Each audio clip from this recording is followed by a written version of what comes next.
আসসালামু আলাইকুম ওয়া রাহমাতুল্লাহি ওয়া বারাকাতুহু। সম্মানিত দর্শক, আজকে আপনারা যে যেখান থেকে আমার এই ভিডিওটি দেখতেছেন সবাইকে জানাই অসংখ্য ধন্যবাদ।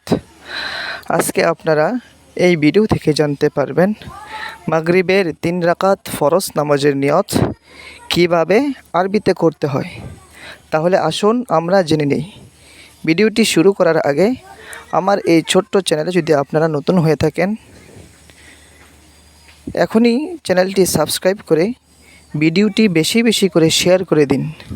তাহলে আসুন এখন আমরা জেনে নেই যে কীভাবে মাগরিবের 3 রাকাত ফরজ নামাজের নিয়ত করতে হয়।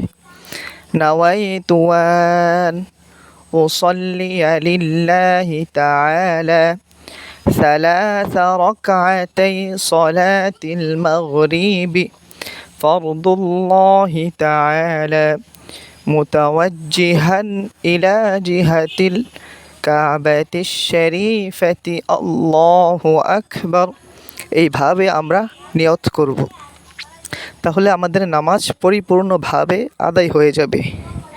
আজকের এখান থেকেই আপনাদের কাছ থেকে বিদায় নিচ্ছি, সকলের সুস্বাস্থ্য কামনা করে।